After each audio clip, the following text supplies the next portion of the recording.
மகாதேவா சம்போ மகாதேவா நமச்சிவாய் வாழ்க நாதன் தாழ் வாழ்க இமைப்பொழுது நெஞ்சல் லிங்கதன் தாழ் வாழ்க கோகோலி அந்த குறும் தாழ் வாழ்க ஆகம வாகின்ற அன்னிப்பான் தாழ் வாழ்க ஏகன் அநேகன் இருள் வாழ்க தீமைகள் உலகி நன்மைகள் பிறக்க அதில் அளித்து தேவர்கள் வாழ்விக்க ஜம் அவதரிக்கப்பட்டோம் காசி பெரும் மாயின் அசுரப்பன முதலாம் ஜாமத்தில் மனிதருந்திலிருந்து மனிதர் சூரபத்மனும் இரண்டாம் ஜாமத்தில் சிங்க உருத்திலிருந்து சிங்க முகமுடைய சிங்கரன் மூன்றாம் ஜாமத்தில் யானை உருத்திலிருந்து யானை முகமுடைய தாரகனும் நான்காம் ஜாமத்தில் ஆட்டு உருத்திலிருந்து ஆட்டுக்களுடைய அஜமிய நட்சத்திர பெண்ணும் பிறந்தவர் மாயை காரணமாக தோன்றிய ஆண்கள் ஆணுகளை விதந்தவர் காசிப்பர் தன் பிள்ளைகளும் குழந்தைகளை வடதிசை நோக்கி சென்று சிவன் நோக்கி தவம் செய்து வேண்டிய வரங்களை பெற்று வாழ்வில் உபதேசித்தார். அவர்கள் சிவன் நோக்கி கடும் தவம் இருந்து பல வரங்களை பெற்றனர். இவர்களும் சூரபத்மனும் சிவன் நோக்கி கடும் தவம் இருந்து 120 வாழவும் 1000 இடங்கள் அரசாளவும் இந்திரதான் தேடி வாக பெற்றவர்.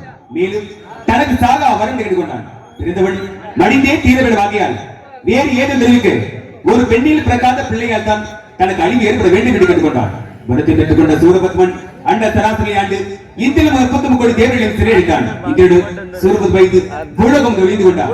இந்த கொடுமையை தாங்க முடியாத தேவர்கள் கைலாயம் சென்று ஆதியோடு வீரும் அருமும் ஒப்பும் ஏதும் வரமும் போக்கும் இன்பமும் துன்பமுமின்றி வேதம் கடந்து விழா ஒரு குமரன் தெரிந்து வேண்டும் என்று ஈஸ்வரோடு ஈஸ்வரம் அருமருமாகி அனாதையாய் உணவை ஒன்றாய் பிரம்மமாகின்ற ஜோதி பிளம்பதொரு மேனியாக கருணகுருமுகளாறு கரங்கள் 12 கொண்டு வந்தான் ஒரு திருமுருகன் புதித்திர உலகம் என்று என தந்தை சிறுவன் இருந்து 6 தீபங்களை உதவித்தேன். இந்த 6 தீபங்களை வாய்வம் கைவிட்டுக் கொண்டு சரவண பையில் வளர்ந்திருக்கும் தாமிர சேர்க்கை இந்த 6 தீபர்களும் 6 குழந்தைகள் உருப்பட்டது.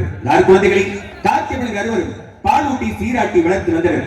இந்த 6 திருமுகளும் ஞானம் ஐஸ்வர்யம் அழகு வீரியம் வைராக்கியம் புகழ் எனும் 6 குணங்களை குறிக்கிறது. இந்த 6 திருமுகளை என் அன்னை பார்த்து கட்டியணிக்க 6 உருவமும் ஒரு உருவமானம் தேவடி வேண்டும்படி அசுர அடிக்கும் பொருட்டு என் அன்னை பராசரி சத்தில் விடுபட்டி முதலில் காரகடியின் சிங்கமுகத்தை எதிர்த்தேன். பின்பு சூரபத்மனோடு அவனும் கடலடி வீர மகேந்திரன் என்ற பட்டத்தில் பிடிச்சிருந்தான். பின்பு அவரிடத்தோடு அவனும் வெற்றி பெறாமல் ஓடி ஒளிந்து கொண்டான். தப்ப முடியாத சூரபத்மன் பெரும் மாமராக மாறினான். யாமோ என் அன்னை பராசரி சத்தில் விடுபட்டி மரத்தில் வைத்து மரபு இரண்டாக பிளந்து ஒரு பகுதி வெயிலாகவும் மற்றொரு பகுதி சேவலாக மாறியது. வயிறு தன் வாகனமாகும் செய்வழி தன் கொடியாக வைத்துக் கொண்டு இத்தனிகாசத்தை வீட்டிற்கு அன்றிடமும் என்னை காணவர் பக்தர் வந்து கூட நாடு சுபகாலத்தை யாருமே பின்னி மணி ஓசையர் உன்னே பிறகு நாடு வருகிறார் பின்னி அவர் தானம் அளிக்கிற உன்னை நாடை சந்திப்பதற்கு முன்பதாக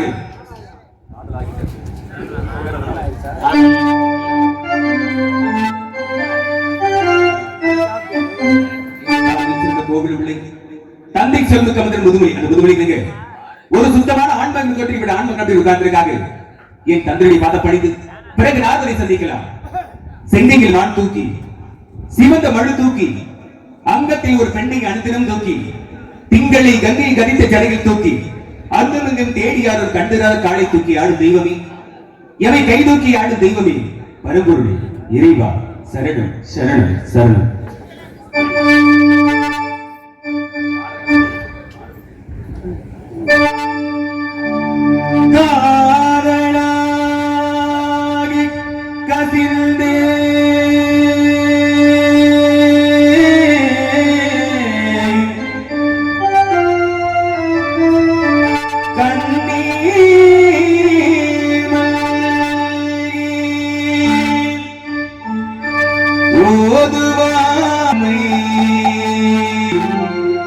நன்னெறி குய்ப்பது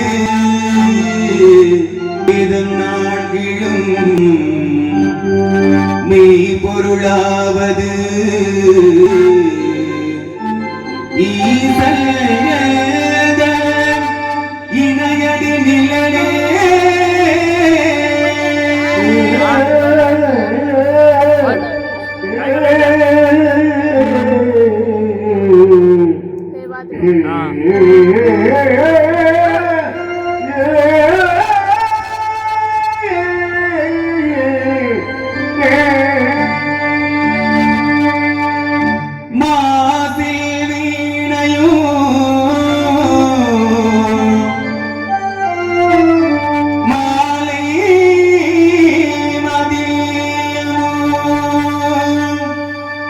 வீசு தென்றலும்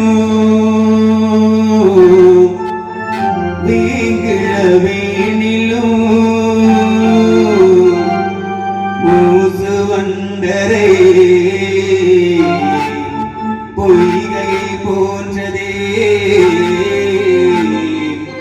ஈசல் எழுதன் இணையடி நிழலே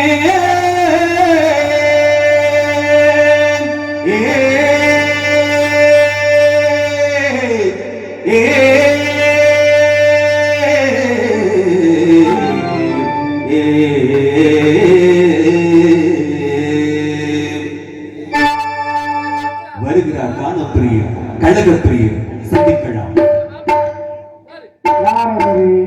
பார்ப்புகளும் பழனியிலே பங்குனித்தே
தோன்றும் நெஞ்சில் ஒரு கால நினைக்கும் இருகாலும் தோன்றும் முருகா என்று ஓதுவார் முன் முருகா முத்தமிழ் குமாரா கலிதாசன கண்டா வருக வருக கழகத்தின் பிறப்பிடமே வருக கானத்தின் இருப்பிடமே வருக வீணையும் இசையும் விளங்கன குரலும் தேன்மணியே வாய் தேர்ந்து வெளிப்படந்து ஊடையில் உயிரையும் ஒரு குமிழ்ந்து வருக கழகமே உலகம் என்று பொது நேரத்திற்காக தன்னை ஏற்படுத்த பழிவானை பெறுவர் வருக காருணை சிலைது வருக தங்கள் வருகையா நான் மட்டுமல்ல இந்த இடமே சிறப்படைந்திருக்கிறது. தாங்கள் வந்த காரண காரியத்தை என்னவென்று அறிவிப்பு முன்பதாக கானம் பாட்டி தங்களுக்கு அடியேனும் காணத்தாலே வரவேற்க வேண்டி நினைத்தோடு இந்த சிறியவனின் எளிய வரவேற்பது பெரியோர் மனமுறை கேட்டுக்கொண்டு வரவேற்கிறோம். இனிதான சுரம் ஞான இசை மேதையே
வழியில் ஏதேனும் சிறப்பு செய்திகள் இருந்தால் எழுதிவிடுக்கு எடுத்து கூறுகள் பார்க்கலாம். கண்டிப்பாக சிறப்பு செய்தி சிறப்பாகவே உள்ளது. அப்படியா? ஊரில் சென்று மும்மூர்த்தி தம்பதி சமேதராக கண்டு வணங்கிவிட்டு தங்களை காணலாம் என்கிற பூலோக மார்க்கமாக வரும் வேளையிலே பூலோகத்திலே திரைச்சோலை இன்றுதான் மத்தியிலே அழகான திரைச்சோலை மத்தியிலே அழகான அற்புதமான கனி ஒன்றை கண்டேன். கண்ட மாத்திரத்தை கனிப்பிரியன் கண்டான் அல்லவா? கனியை கண்டேன் என்ற செய்தி கொண்டு வந்திருக்கிறேன். வேற வேலை கிடையாது உங்களுக்கு? என்ன வேற வேலை இல்ல? எப்ப பார்த்தாலும் கனியை கண்டு வரது கொண்டு வரதா இந்த வேலையா? ஏன் எப்ப கண்டு வந்ததால ஆயிரக்கணக்கான வேலை அந்த வேலை கண்டு வந்ததுலயும் சிறப்பு கொண்டு வந்ததுலயும் சிறப்பு உண்டு. கொண்டு வரது சிறப்பு இருக்கா? ஏன் கொண்டு வந்த சிறப்பு இல்லங்கறீங்க? நீ கண்டு வந்தது கொண்டு வந்த மற்றவங்க சொன்னா நான் ஏத்துக்கிறேன். ஆனா நீங்க கொண்டு வந்தா ஏத்துக்க முடியாது. நான் கொண்டு வந்தா ஏன் ஏத்துக்க முடியாது? காரணம் என்ன காரணம்? அன்று சிறு பாலகாம படிக்க கொடுத்தீங்க. ஆமா. யார்கிட்ட கொடுத்தீங்க? கதையில கொடுத்தீங்க. என்ன நிபந்தனை வைத்தார்கள்? இந்த உலகை யார் முதல் சுற்றி வருகிறார்களோ அவர்களுக்கு கனி அப்படி வச்சிருந்து வச்சாங்க. அன்று தாங்கள் கொண்டு வந்த கனினால் என் தாய் தந்தை பிரிந்து சகோதரி பிரிந்து சுற்றத்தாரி பிரிந்து பட்டை எடுத்து கொண்டு பதில்மலை கோவணத்தோட ஆண்டியானே இன்றைக்கு மறுபடியும் கண்டு வந்திருக்கிறேன் அப்படின்னு சொல்றீங்க. நீங்க என்ன சொல்ல வரீங்கன்னா என்னது? அன்றைக்கு நான் கொண்டு வந்த கனியினால பட்டை எடுத்து கொட்டை எடுத்து கோவணம் கட்டி பழனி மலைக்கு நீங்க போக நான் காரணம் கிடையாது. நீங்க தான் காரணம். நான் இல்லங்கிறேன். எப்படி சொல்றீங்க? ஏன்னா ஒருவர் யாரை நோக்கி தவம் இருக்கிறார்களோ அவர்களுக்கு முக்தி அளிப்பதோ இல்ல அவர்களுக்கு காட்சி தந்து வரம் கொடுப்பதோ யாருடைய வேலைனா யாரை நோக்கி தவம் இருக்காரோ யாரை நோக்கி தவம் இருக்கிறாரோ அவருக்கு முக்தி கொடுக்கிறதோ அவருடைய வேலை. அவங்க வேலை தானே. இதுல மாற்று கருத்து இல்லை. கிடையாதுல்ல. நீங்க எங்க கோச்சுட்டு போனீங்க? திரு ஆவினன் சொல்லக்கூடிய பழனிமலைக்கு போனேன். திரு ஆவினன் குடி என்று சொல்லக்கூடிய பழனிமலை. ஆமா. திரு ஆவினன் குடி. மொத்தம் எத்தனை பேர் அங்க தவம் இருந்தாங்க? 5 பேர் தவம் இருந்தாங்க. 5 பேரும் தவம் இருந்தா 5 பேருக்கு காட்சி கொடுக்கக்கூடிய வேலை யாருக்கு உண்டானது? யாரை நோக்கி தவம் இருக்காங்க? முருகனை உங்களை நோக்கி. என்னை நோக்கி தான் தவம் இருந்தாங்க. அப்ப அவர் முத்தி கொடுக்கணும்ல? முத்தி கொடுக்கிறது யாரு போகணும்? நான் தானே போகணும். அப்ப யாரை நோக்கி தவம் இருக்காங்க? என்னை நோக்கி தவம் இருக்காங்க. யாரு போகணும்? நான் தான் போகணும். நீங்க போனீங்கல்ல தவம் உங்களை நோக்கி தான் இருந்தாங்க. இடையில நாயா பிரச்சனை இருக்கிறீங்க. நீங்க எதுக்கு கனியை கொண்டு வந்தீங்க? எனக்கு போறது தெரியாதா? என்னை நோக்கி தான் தவம் இருக்காங்க. போக வேண்டிய கால நேரத்தை மறந்துட்டு நீ வாட்ல ஊரை சுத்தி உலக சுத்திருன்னு. சரி ஊரை சுத்திட்டு வந்தா புள்ள ஊர் சுத்துது. யாரு ஊர் சுத்துறா? நீங்க தான். என்னைய பார்த்தா ஊர் சுத்துற மாதிரி. உலகமே சுத்துறீங்க. அப்படி சொல்லுங்க. உலகத்தை சுத்தி அலையறீங்க. சரி உலகம் சுற்றுவது சொல்லுங்க. இப்படி உலகத்தை சுத்தி அலையறீங்க. உனக்காக 5 பேர் இருக்காங்களே. அங்க வேற ஒரு பொம்பளை பிள்ளையை காத்துக்கிட்டு இருக்குது. திரு என்றால் மகாலட்சுமி. திரு ஆயிரம் குடிதானே. உனக்காக பொம்பளை பிள்ளையெல்லாம் இருக்குது. அதெல்லாம் விட்டு மறந்து விட்டு நீ பிள்ளையெல்லாம் மறந்துட்டு அலையிற வர வர உன் நினைப்புல இருக்கிறாங்க. இதெல்லாம் விட்டு விட்டு நீ ஊரு உலகம் சுத்திட்டு வந்தீங்கன்னா அப்ப 5 பேருக்கு முத்தி கொடுக்கக்கூடிய வேலை உனக்கு உண்டு. அதனால கனியை நேரடியா உன்கிட்ட சொன்னோம்னா நீ எப்படி போவ? நேரடியாகவே ராஜ அலங்காரத்துல ஓடிடுவேன். விளையாட்டு பிள்ளை போன பிள்ளை என்ன பண்ணுவாங்க? அம்மா அப்பா போதும் வா அப்படின்னு கூட்டிட்டு வந்துருவாங்க.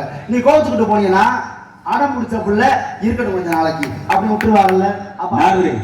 அன்று அவை கூறியது தாங்கள் 1000 ஆறுதலை கூறினாலும் எனக்கு கிடைத்தது கோவணம் தானே. ஆமா பாருங்க, நான் சின்ன பிள்ளை கோவணத்தோட போனாலும் பிரச்சனை கிடையாது. கோவணம் இல்லாமல் போனாலும் பிரச்சனை கிடையாது. சின்ன பாலகனாருங்க ஒண்ணும் பிரச்சனை இல்லையே. இன்று எப்படி போக முடியுமா? இன்னைக்கு போக முடியாது. சிவசிவா நினைத்து கூட பார்க்க முடியாது. உன்னையெல்லாம் கோவணம் பார்த்தா எப்படி இருக்கும்? அப்ப அதுக்கு உருவத்தை ஆசைப்படுறீங்க. அப்படி இல்லையா? அப்ப அன்றைக்கு கோவணத்தோடு கோவணம் என்பது கோடி பெறும் என்பதை உணர்த்துவது தாங்கள் தான். அப்ப அந்த கணிக்கு சிறப்பு உண்டு. அதுபோல இந்த கணிக்கு சிறப்பு உண்டு. ஆக கண்டு வந்த கணிக்கு சிறப்பு இருக்கு. கண்டிப்பாக உண்டு. எடுத்துக்கொண்டு பார்க்கலாம். மாங்கனிக்கும் தேன்கதலி மாங்கனிக்கும் தேன்கதலி மங்கனிக்கும் மேலினிக்கும் ஒரு பூங்கனியை கண்டு மனம் ஒரு திரையா முருகா மாங்கனிக்கும் தேன்கதலி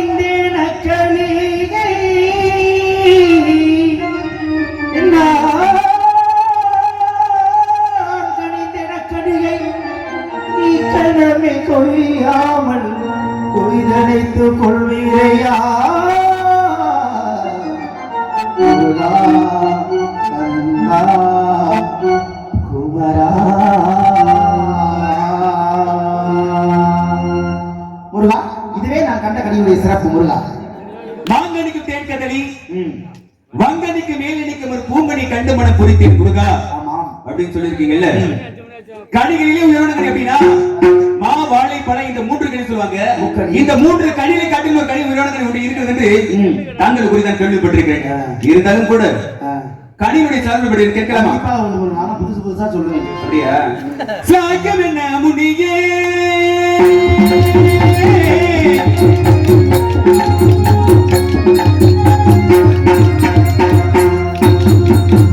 சாக்கம் என்ன முனியே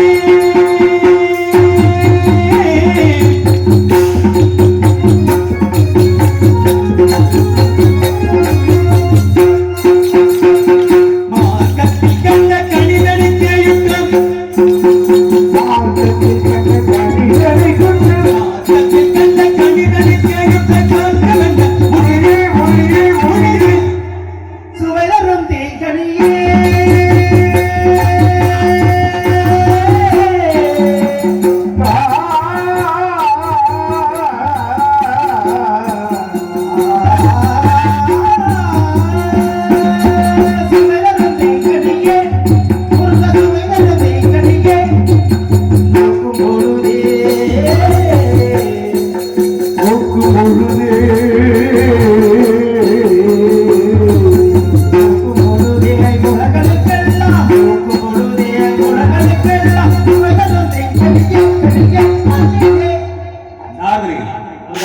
கண்ணால் பார்க்கும் பொழுது கண்ணு கலக்கு தெரிகிறது, காதால் கேட்கும் பொழுது செவிக்கு ஓசை கேட்கிறது, நாசியால் நுகரும் பொழுது நறுமணம் தெரிகிறது, தொட்டால் மெய்யென்ற உடலுக்கு குணம் தெரிகிறது, சுவைத்தால் நாவிற்கு சுவை தெரிகிறது இல்ல.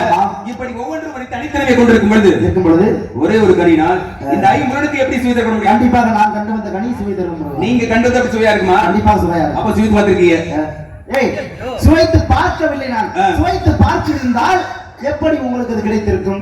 நான் சாப்பிட்டு முடிச்சிட்டேன். சாப்பிட்டு முடிச்சது உங்களுக்கு கிடைக்குமா? அது எப்படி கிடைக்கும்? அப்ப சாப்பிட மாட்டீங்கன்னா வந்து சொல்லிட்டேன். அப்புறம் எப்படி சுவையா இருக்குன்னு சொல்லி சொல்றீங்க? முருகா, நோக்கும் பொழுது நான் பார்த்த மாத்திரத்திலே உணர்ந்து கொண்டேன். முக்காலத்தை உணரும் தன்மை உண்டு அல்லவா? ஆனால் பார்த்த மாத்திரத்திலே இதுக்கெல்லாம் இவ்வளவுதான் சுவை இருக்கும், இவ்வளவு சுவை இருக்காது அப்படிங்கிறத கணிக்கக்கூடிய தன்மை உண்டு உங்களுக்கு உண்டு. அப்ப அவ்வளவு சிறப்பான கணிக்க பச்சை கண்டை விட்டு வைத்திருக்குமா? கண்டிப்பா விடாது. பச்சைகள் கண்டால் நேரம் அதை பற்றி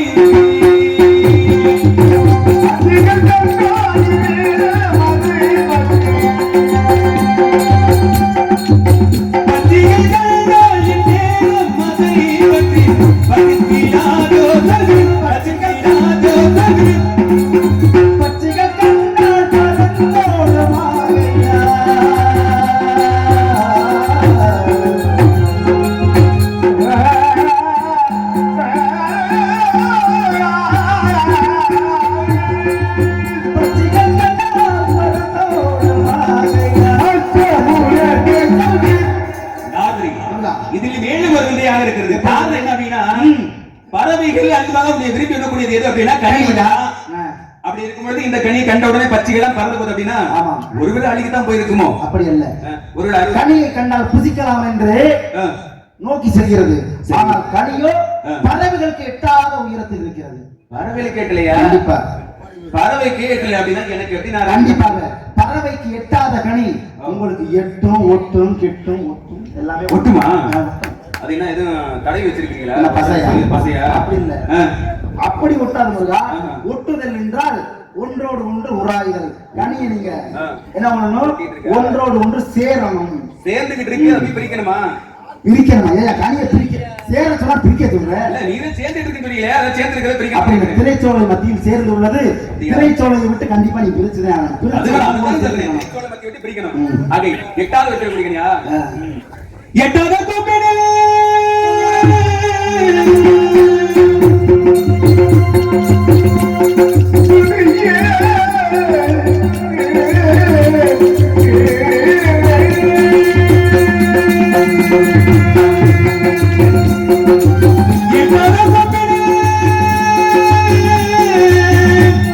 இருக்கு மக்கள்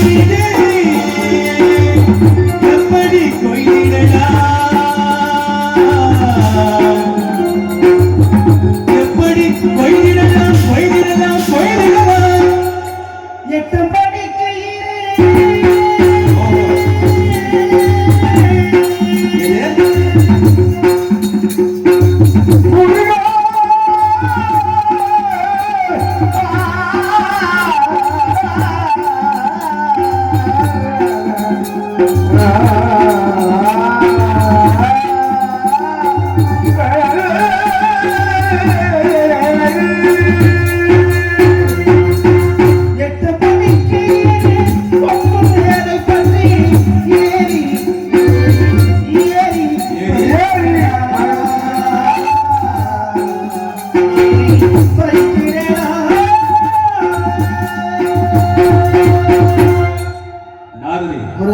உங்க புத்திய காமிச்சிங்க பாத்தீங்களா? புத்தி ஆக கண்டு வந்தது கனி அது அல்ல. கனி அல்ல. கனி அல்ல முருகா. ஆக உங்க கழகத்தை எந்த விதத்துல ஆரம்பிக்க போறீங்க? கலகமா அப்படின்னா என்ன?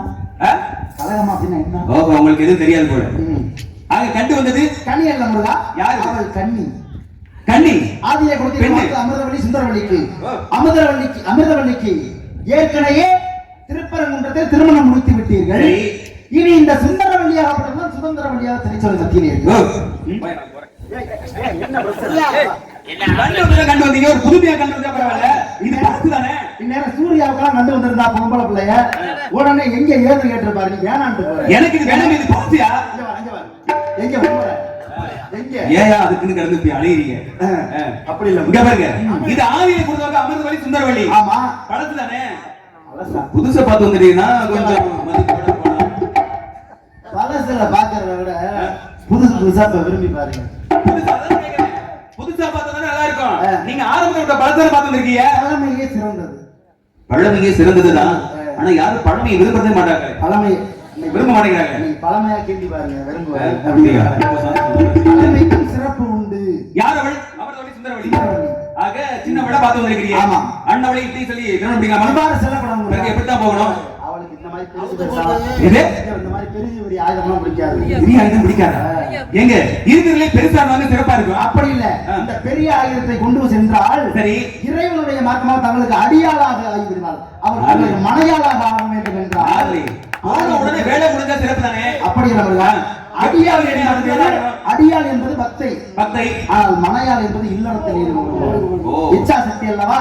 ஆனால் இந்த ஆயுதத்தை குறைத்து விட்டு சிறிய ஆயுதமாக ஆயுதம் முடிச்சுனா அது பண்ண போல. அப்படி இல்ல. இதெல்லாம் அவிழ்த்து போட்டு அவுட்டர்மா என்னங்க இதெல்லாம் நான் கேட்டேன். வந்தவன கோவணத்தை அமுக்கணும் பார்த்து பார்க்க முடியல. அப்படி இல்ல. அந்த கோவணத்தை கட்டியதனால் அங்கு சிறப்பு. சரி, நீங்க ஆடையை அவிழ்த்தால் என்ன பண்ணணும்? வேறு வராத உருமாறி சென்று தெளிவா சொல்லுமையா. வாதங்கள் பல புரிந்து சரி என்பதை திருமணத்தில் கந்தர்வ மனம் என்று சொல்லி கடிமணம் 13 வயசு பிள்ளை உனக்கலாம். உங்களுக்கு ஏங்க எரியுது? உங்களுக்கு கடமை இருந்தா போக முடியாது. அப்படியே அப்படியெல்லாம் இல்ல. 13 வயசு பிள்ளை உங்களை விரும்புது அப்படின்னா அவங்க எல்லாம் பாலியல் யாரு? ஏங்க 13 வயதுல வந்து எல்லாருக்கும் ஒரு ஆசை தானே. ஆமா. 13 வயதுல திருமணம் முடிச்சாதான் 13 வயதுல திருமணம் பண்ணணும். சரி, கந்த புராண முறைப்படி அது வேணாங்க. 13 வயது பெண்ணை கண்டிப்பாக கலவு மனம் சொல்லி திருட்டு மனம் புரிய வேண்டும். ஏங்க நானே திருட்டுத்தனமா கல்யாணம் பண்ண அப்படின்னா நாட்டு மக்கள் என்ன பேச மாட்டாங்களா? என்ன பேச மாட்டாங்க? அப்படி இல்ல. முருகப்பெருமானே சாதி சமய வேறுபாடு அன்றி குலகுலத்தில் பிறந்த வள்ளியை திருமணம் பண்ணினார். உலகமே சமத்துவமானது என்ற பாங்கை எடுத்து உரைக்க முருகப்பெருமான் கலியுக கடவுளே வந்து அந்த சிறப்பை கொடுப்பதுதான் எல்லாம் சிறப்பு தான். கல்யாணத்துக்கு நீங்க வரீங்களா? கண்டிப்பா. அதுதான் எனக்கு பயமாவே இருக்குது. நீங்க அங்க வந்து புதுமையா ஒரு காலத்தை பண்றதுக்கு ஏதாவது விஷயத்தை பண்ணிட்டீங்க. என் தலைமையில தான். உங்க தலைமையிலயா? தலைமையில் தான் நடக்கணும். ஆகே இவ்வளவு தூரம் சொல்லிய நானும் 16 வருஷமா வந்திருக்கேன். அதுக்கு ஊர் மக்களும் ஏற்பாடு பண்ணல. கல்யாணம் பண்ண போறீங்கல்ல, அண்ணன் சாப்பாடு கேட்கிறாங்க. எனக்கு சோகமான சுமாமான கொடுத்தாதே கை வேலை செய்யுது. அப்படியா? இப்ப ஏற்பாடு பண்ண முடியாது. இப்பதான் ஏற்பாடு பண்றாரு. அவர்தான் போடணும். நான் மணமகனா வந்து மணமகனா தான் இருப்பேன். நீங்க வச்சிருக்கீங்க. நீங்க பதிக்கு போயிடலாம். உங்களுக்கு என்ன தேவை? எனக்கு பொண்ணு தயாரா இருக்கு. நீங்க போய் பிடிச்சுங்க ஓடுங்க. சரி, நான் சின்ன விஷயம் கேக்குறேன். கல்யாணத்துக்கு சம்மதம் தெரிஞ்சாங்க? சம்மதம் தெரிவிக்கவில்லை. தெரிவிக்கவில்லையா? கண்டிப்பாக. சம்மதம் கொடுத்தா எப்படி சம்மதம் வாங்க முடியும்? ஏமா சம்மதம் கொடுத்தால் பிரச்சனை இல்ல. சரி, கொடுக்கலனா தான் பிரச்சனை. பாருங்க, கூட்டி கொடுப்பது உங்களுக்கு கோத்திருக்கும் முறை என்னையும் பிரச்சனை இருக்கு. அடுத்து உங்களை அந்த ஆண்டி பண்டாரத்தை திருமணம் பண்ண முடியாது. நாதரே, அந்த பொண்ணு உங்களை வம்பு கேட்டா நீங்க வம்பு பேசுங்க. என்ன எதுக்கு இழுக்கிறீங்க? உங்களை நானே சேர்த்து பேசுனா நீ சொல்லிக்க மாட்டாளே. ஏன் மச்சானே? யாரு பேசுனா? உங்க மச்சானையா? மச்சான் பாரு மச்சான்.